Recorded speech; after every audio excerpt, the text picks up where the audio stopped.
In today's video, we're going to talk through why PSA's DNA certification is an absolute joke and needs to be brought front of mind. I have a couple examples here that might be news to you, and it's something that needs to change for them. It's really disappointing, and I hope people start questioning this sort of stuff a little bit more, because what essentially happens is when you submit cards to them to be autographed, authenticated, if PSA think that the autograph is fake, they'll send the card back to you and charge a full price. Now, I've spoken about this before with specific examples like this, and this is something that I'm seeing, more and more often, and it's getting a bit ridiculous because you have instances like this person here, Card Lab, so they're an Instagram page from Melbourne, Australia, and what they talk about is they sent in 3 Josh Giddey autos, and they got signed in person on video as well because he just recently did an event down here in Australia.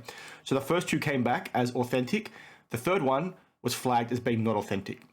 The problem here is what PSA do is they still charge you the cost of the card, even though they've marked it as authentic, or unauthentic, I should say, which is, really ridiculous. And they also do this for card grading, like I mentioned a bit earlier, with regards to things that are flagged as trimmed or so on and so forth. And you can somewhat understand, okay, they're still going through the process of having to review the card. So technically they should still be incorporating a fee. But when it comes stuff like this, okay, where you've very clearly got it sent in from one person who is 100% comfortable that they were signed because he filmed them, he saw them being signed in person, okay, and then they've sent this back to him with basically no explanation as to why it didn't meet it, and they give you these error codes. But as I've seen in the past, when people do question these error codes with PSA, they often get a refund because PSA themselves don't know why. And like I said, you might say, okay, well, they're still doing the work, so they still need to charge the customer, and that's fair when you're looking at it from that lens. But if you look at it from this lens, right, let's think of it in the sense that you've got graders out there that are reviewing these, okay, and those graders have a certain number of cards they need to process on a daily basis, on a weekly basis, on a monthly basis, right? They've got all these KPIs, and they need to meet those KPIs to make sure maybe they get a bonus or something along those lines. Or if they're falling behind and not grading things as efficiently as they should, they might get a conversation from their performance manager, as an example, right? And that might then mean, they might get fired if they're not doing things, effectively or efficiently. So the reason why this is questionable is because you might have people in this instance that something like this might still get flagged as part of that process, right? So from their perspective, if they're, really busy one day, or some of the reviews took them a bit longer than usual and they're going to be short on their KPIs, how do we know they're not just flicking this as, unauthentic to, fill out their numbers, pad their numbers, and then PSA still gets the revenue, so they don't really question anything, and then the customer can't really do anything about it. And it's really questionable when you put it in that lens, right? And I understand, like I said a little bit earlier, that they are still doing the work, so you expect them to still make some money in return, right? Because somebody's still spent the time, but it hasn't gone through the end-to-end process, right? Yes, somebody's reviewed it, but it hasn't been encapsulated. There's been no label printing. There's been no, additional charge for the return and shipping, because when a card's graded, it's a more expensive box because it weighs more, so on and so forth. You get what I'm trying to say? But it's just a bit ridiculous, in my opinion. Like the fact that they're still charging a customer full price, and then you also have the lens that they might be doing this disingenuously, right? Because from their perspective, they're padding their numbers. They're getting additional revenue. This is a really good way for a business to inflate their revenue, right, for the period. Because they could do this on how many cards on a weekly basis and nobody asks the question. They just have to deal with it because PSA said it's not real. And then you send them back in, you pay another fee, and they make double the money from you. It's a bit ridiculous. I know all the graders do this. They still charge you a fee even if they don't grade the card, but they need to reevaluate how they're approaching it because, like I said, when you're looking at it, you can then put the lens on it that it's disingenuous, right? They may have not done anything in this instance and may be fine from their perspective that they've gone through all the hoops and this one, for whatever reason, didn't meet their criteria.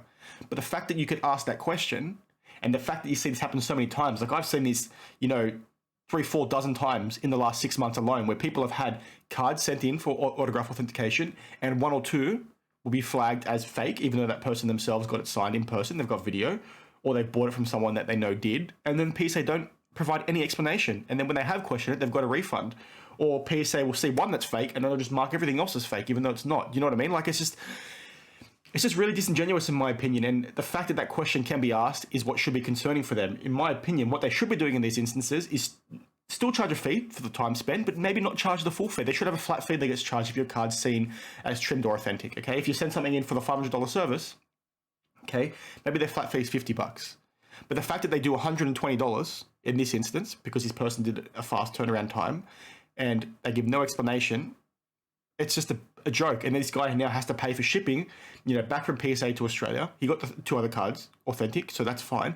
But if he wants to get a grade again, he has to send it back to the States. And how much more money is that going to cost him out of pocket, right? It's just crazy that they apply this approach. And when you can put that question mark on them and say, well, okay, why are you really marking this as unauthentic? Because it's a bit strange that you're comfortable with 2 other cards signed on the same day by the same person, sent in one order.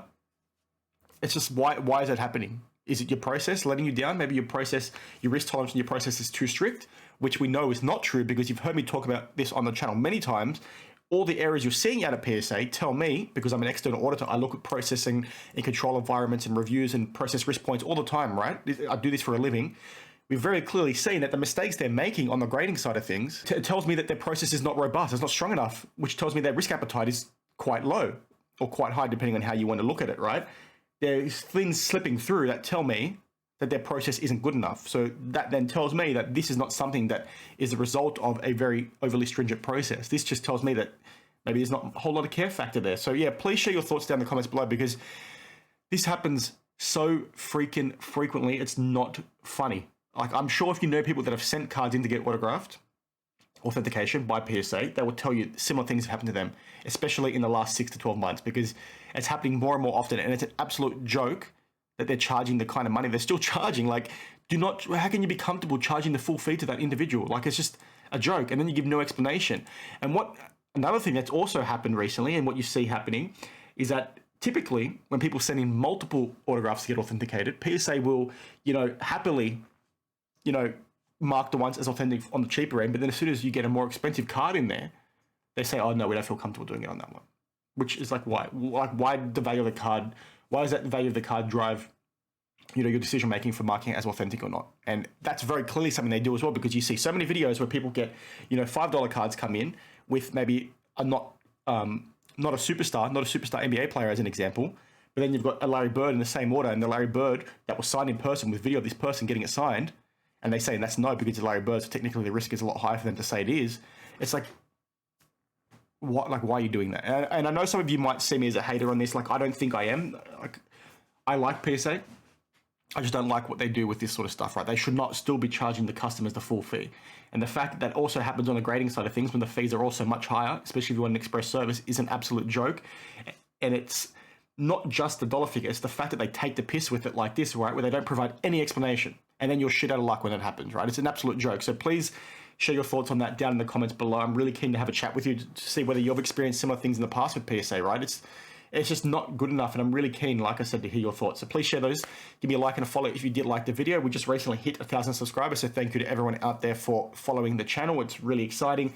I love chatting with you all. That's the most important thing for me. Getting the dialogue, getting the information shared in the comments is a lot of fun. So please like, share, follow, do all those things. I appreciate the support, and I will see you in the next one. Cheers.